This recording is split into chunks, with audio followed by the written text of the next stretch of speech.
इसलिए उन्होंने कहा जो बटोगे तो कटोगे। अरे भाई एक चीज बताओ ना, बांटने वाले कौन है और काटने वाले कौन है?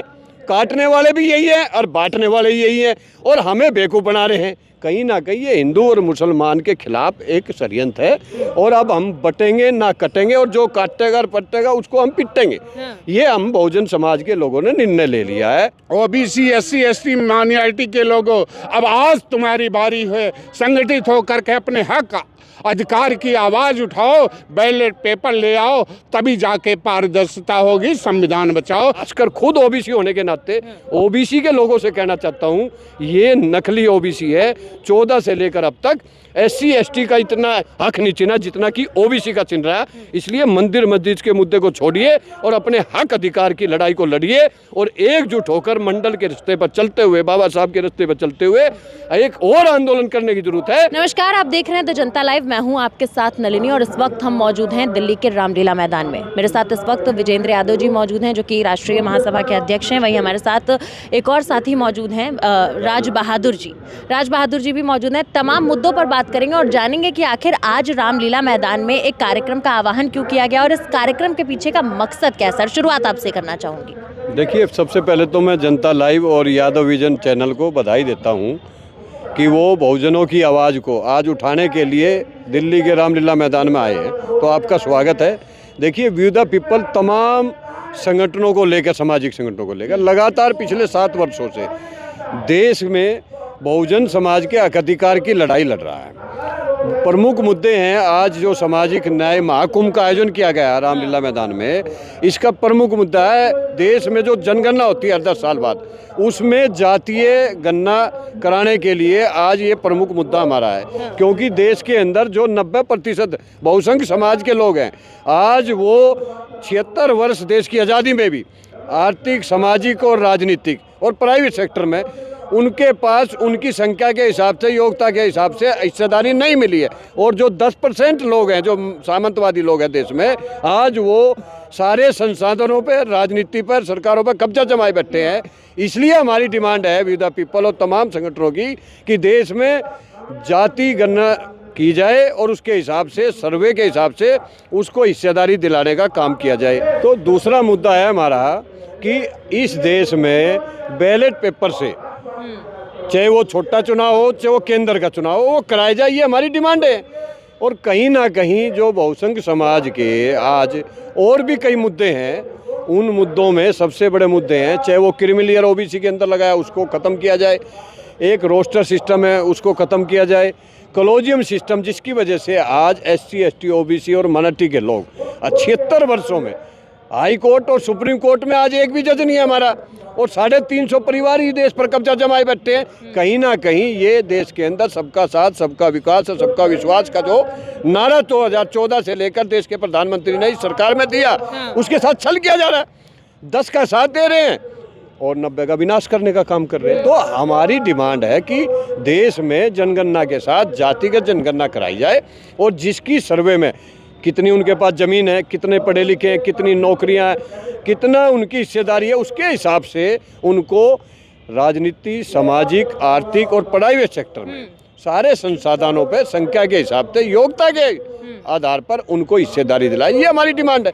अगर सरकार ऐसा नहीं करती है तो वी द पीपल तमाम बहुसंख्य समाज को लेकर, सभी संगठनों को लेकर एक राष्ट्रव्यापी आंदोलन पूरे देश में हम जल्द ही एक तारीख निश्चित करने जा रहे हैं, वो करने जा रहे हैं। और एक रथ यात्रा के माध्यम से सामाजिक न्याय रथ यात्रा निकालकर, और जल्दी हम इस रामलीला मैदान में 1 करोड़ बहुजन समाज के लोगों को इकट्ठा कर कर अपने महापुरुषों के पच्चीनों पर चलते हुए इस सरकार को हिलाने का काम करेंगे। ये हमने आज इस रामलीला मैदान में सामाजिक न्याय महाकुंभ में निर्णय लिया है। ये हमारा निर्णय है।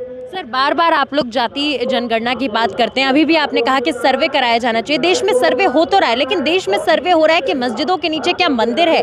देश में जो मूल रूप से मुद्दे उनका कोई भी पूछ नहीं हो रही है, लेकिन मस्जिदों के नीचे मंदिर ढूंढने की कोशिश की जा रही है। ताज़ा मामला संभल का है, और अब लगातार कहा जा रहा है कि अजमेर में जो अजमेर शरीफ दरगाह है उसके नीचे भी शिव मंदिर है। इसको आप कैसे देख रहे हैं? देखिए, 2014 से ये सरकार धर्म के नाम पर, मंदिर मस्जिद के नाम पर हिंदू मुसलमान को जहर घोला हुआ है। और अब इन्होंने क्या किया कि एसटी और ओबीसी के अंदर भी जहर घोलने का काम किया जा रहा है। अब ये जो मंदिरों की बात कर रहे हैं, आज मंदिरों की जरूरत नहीं है, मस्जिदों की जरूरत नहीं है। इस देश के प्रधानमंत्री ने जो है आज रोजगार देना चाहिए, उनको हिस्सेदारी देनी चाहिए, इस देश को विकास की तरफ ले जाना चाहिए। आज जवान हो, किसान हो और बहुसंख्य समाज के लोग आज हक अधिकार के लिए लड़ाई लड़ रहे हैं। कहीं बिल्डोजर चलाकर उनके घर को तोड़ा जा रहा है।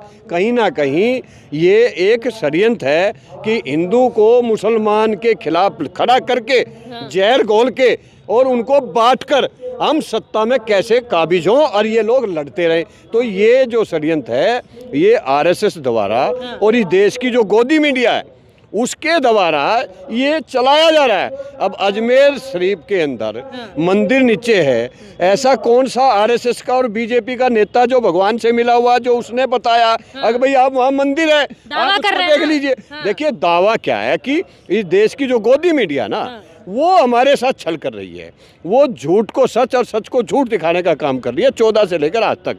यही है कि देश के अंदर लोगों तक गलत मैसेज जाने का काम किया जा रहा है और कहीं ना कहीं लोगों के अंदर जहर घोला जा रहा है। आज मंदिर मस्जिद की जरूरत नहीं है, आज महंगाई कम करने की जरूरत है। 2 करोड़ रोजगार देने की बात है, आज किसानों को एमएसपी देने की ज़रूरत है, जवानों को उनकी सुरक्षा देने की ज़रूरत है। कहीं ना कहीं उसको ना करके हमें सिर्फ धर्म के नाम पर 5 किलो अनाज देकर हम लोगों को बांटने का षड्यंत्र रचा जा रहा। और अब बहुजन समाज जो डायमंड वर्ग लोग हैं, SC ST OBC और माइनॉरिटी के लोग, वे जागरूक हो चुके हैं, पढ़े लिखे लोग हैं, अब वो इस षड्यंत्र में नहीं आने वाले हैं। मैं देश के प्रधानमंत्री को कहना चाहता हूँ कि मंदिर और मस्जिद की बात बंद करिए।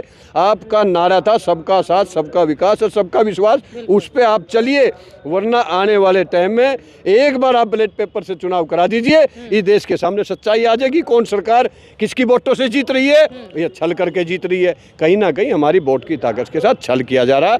हम ईमानदारी से बताना चाहते हैं कि आज पूरे देश में कहीं ना कहीं ये मुद्दा उठ रहा है कि बैलेट पेपर से एक बार चुनाव कराकर दिए जाए ताकि देश की ईमानदारी से सरकार चुनी जा सके। सबका साथ सबका विकास की आपने बात करी, लेकिन दोनों ही नारे बदल गए। इस बार जो नारे की गूंज सुनाई दी वो था कि बटोगे तो कटोगे और एक है तो सेफ है। क्या जानबूझ के देश में इस तरीके की नारेबाजी की जा रही है कि लोगों का जो आपसी सौहार्द है वो खराब हो? देखिए पूरे देश में आज जातिगत जनगणना और अनेकों मुद्दों पर सामाजिक न्याय संगठन आंदोलन कर रहे हैं।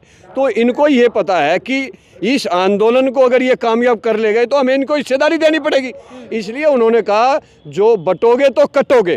अरे भाई एक चीज बताओ ना, बांटने वाले कौन है और काटने वाले कौन है?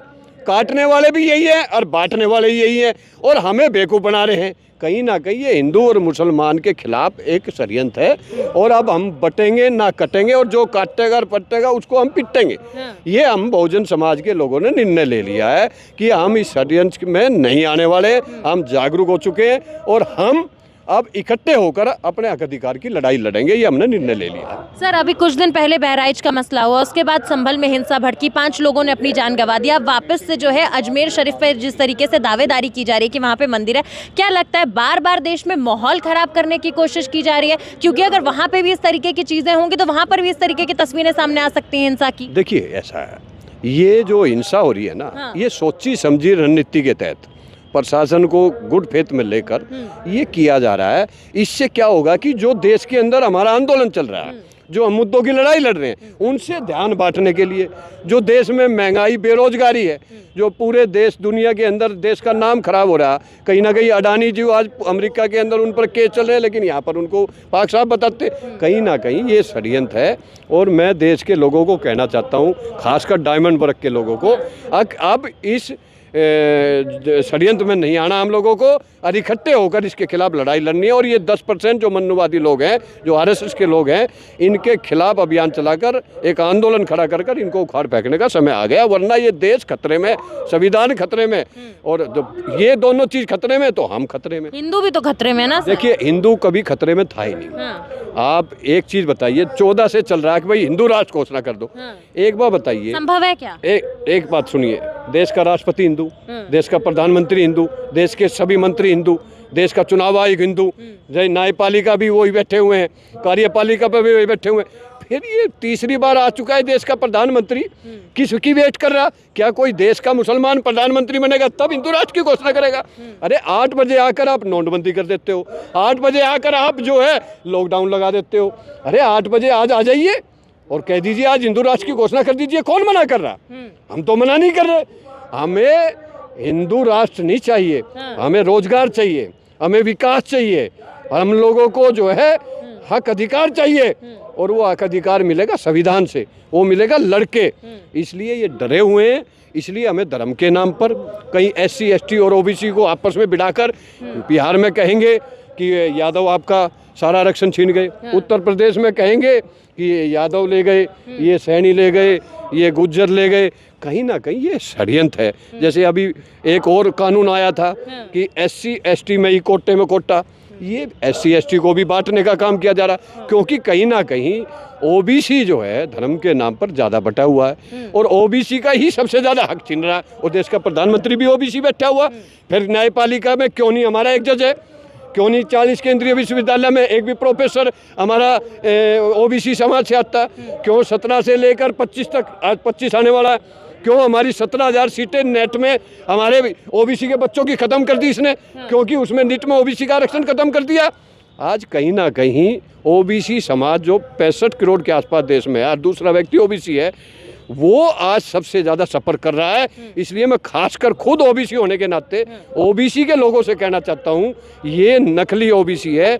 14 से लेकर अब तक SC ST का इतना हक नहीं चिना जितना कि OBC का चिन रहा है। इसलिए मंदिर मस्जिद के मुद्दे को छोड़िए और अपने हक अधिकार की लड़ाई को लड़िए और एकजुट होकर मंडल के रास्ते पर चलते हुए, बाबा साहब के रास्ते पर चलते हुए एक और आंदोलन करने की जरूरत है और OBC को उसका हक अधिकार दिलाने का पड़ेगा हमें जरूरत। नहीं तो आने वाली पीढ़ी OBC नेताओं को माफ़ नहीं करेगी।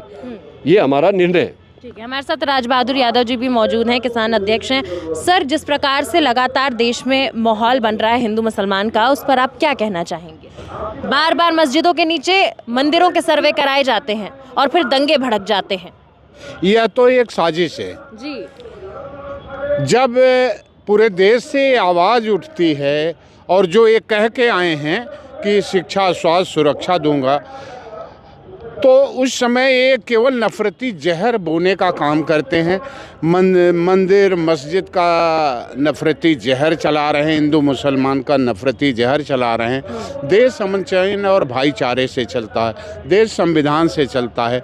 अदर दूसरे देशों में देख लो, ऐसा कोई नफरती जहर नहीं है। हमारे यहाँ जिस तरह पहले लोग बांट करके सत्ता पे बन जाते थे, वही काम आज भी चल रहा है। अगर इनको राष्ट्र हित के लिए काम करना होता तो राष्ट्र में आज शिक्षा, स्वास्थ्य, सुरक्षा और अमन चैन, कोई भी ऐसा नेता बता दीजिए जो मंच से कहते हैं कि अब आपस का भाईचारा में, अब पहले यही कह के आए थे गंगा जमुनी तहजीब आपस में एका रहे हैं ये हम सभी। आज इस सब को भूल करके सिर्फ नफरती जहर, कहीं मस्जिद के अंदर कुछ खोदा जा रहा। एक चीज़ है, मस्जिद के अंदर जाता कौन है? यही लोग, इनके प्रशासन के लोग वही जाते हैं। वहाँ से जो कुछ निकला, मैं तो पीछे उत्तर प्रदेश में देखा हूँ, आज हर जहाँ थाना है वहाँ पे मंदिर बना दिया गया है। क्या एक वसूली का नया तरीका ये लोग बना दिए। हर थानों में मंदिर, जहाँ न्याय का घर है, न्यायालय है, वहाँ मंदिर बना करके धर्म के नाम को भी ठगा जा रहा है। इसलिए मेरा कहना है, सरकार को भी कहना है, आज क्या ये कहते हैं कि बहुत तरक्की कर लिया, बहुत विकास, विकास क्या विकास है? कुछ भी नहीं हुआ है। विकास आपस में सिर्फ एक तरह से हमारा देश आज बदहाल, मजबूर, लाचार खड़ा हुआ है। और हर समय देश के प्रधानमंत्री से मेरा ये कहना है कि बैलेट पेपर से चुनाव हो, जो हमारे देश की संस्कृति और सभ्यता है। अदर दूसरे देशों में बैलेट पेपर से होता, हमारे यहाँ क्यों मशीन से के द्वारा न हो चुनाव, हमारे यहाँ बैलेट पेपर से हो, क्योंकि चुनाव ही पारदर्शिता है। संविधान अधिकार दिया पारदर्शिता का, लेकिन कहीं कुछ नहीं है। जो कहते हैं विकास, आज उजड़ा उजड़ा सा गांव और शहर लगता है। ये गलत नेताओं की नीतियों का कहर लगता है। ये ऐसी क्या तरक्की कर लिया हमारा देश, आज हर इंसान को एक दूसरे इंसान से डर लगता है। आज सब डरे हुए हैं आपस में, हिंदू मुस्लिम सबका नफरती जहर चल रहा है। तो ऐसे के लिए मैं पूरे देश के 140 करोड़ आवाम से, किसान, जवान, पहलवान और सभी से आह्वान करना चाहता हूँ कि रोज़ रोज़ अलग अलग आंदोलन करना, अलग अलग सम्मेलन का, एक बार जैसे राष्ट्रीय अध्यक्ष ने कहा कि एक बार राष्ट्रव्यापी आंदोलन करो, तुम्हारा हर हक अधिकार मिट जाएगा। तो मिटा दो जुल्म की हस्ती, मिटा दो जुल्म की हस्ती, यही हम सभी मानववादी का पैगाम है। अरे हम सब मानववादी हैं, इंसानवादी हैं, भारत देश के वासी हैं और संघर्ष करना हमारा काम है। लगातार संघर्ष करके अगर नहीं मानते हैं तो राष्ट्रव्यापी आंदोलन होने में अब देर नहीं लगेगी, क्योंकि हर तरह से समझाया गया है, नहीं मान रहे हैं। बांट दिए इस धरती को, फिर चांद सितारों का क्या होगा। नदियों के कुछ नाम रखे, बहती धारों का क्या होगा। शिव की गंगा भी पानी है, आबे जमजम भी पानी है। मुल्ला भी पिए, पंडित भी पिए, पानी का मजहब क्या होगा। इन गलत नीत के नेताओं से पूछो, क्या सूरज अलग बनाओगे? एक ही हवा में सांस है सबकी, क्या नई हवा चलाओगे? ये कभी मंदिर तोड़ करके, कभी मस्जिद तोड़ करके, कभी राम आए हैं मस्जिद तोड़ने, कभी अल्लाह गए हैं मंदिर तोड़ने। ये नेता, गलत नीत के नेता आपस में हमें लड़ा करके देश को, राष्ट्र को कमज़ोर कर रहे हैं आज। क्योंकि राष्ट्र अगर मजबूत करना चाहते तो किसानों की बात सुनना चाहिए। किसान जवान देश को दो ही चला रहे हैं कि या तो किसान या तो उन्हीं के बेटे जवान। आज ये दोनों फटी हाल में, बदसूरत में किसानों को भी कमज़ोर कर दिया गया अग्निवीर ले आकर के। और किसानों को तो आज देखिए कितनी बड़ी बुरी हालत है। जब उनकी फसल तैयार होती है तो कोई लेने वाला नहीं। आज रबी की फसल आई है, न खाद मिल रहा। मैंने तो कई जगह उत्तर प्रदेश में देखा, आपस में जंग चल रही, लड़ाई चल रही है। लोग रात को लाइन लगा के रजाई गद्दा लेके लेटे पड़े हूँ, सुबह मिलेंगे। सुबह पता चला कि कोई माफिया आया, सारी खाद ले गया, फिर ब्लैक रेट से मिल रही है। तो देश कहाँ जा रहा है? इसलिए मेरा खास करके अनुरोध है कि संगठित हो जाओ। ओबीसी, एससी, एसटी, माइनॉरिटी के लोगों, अब आज तुम्हारी बारी है। संगठित होकर के अपने हक अधिकार की आवाज़ उठाओ, बैलेट पेपर ले आओ, तभी जाके पारदर्शिता होगी। संविधान बचाओ। जय भारत, नमो बुद्धाय, जय भीम।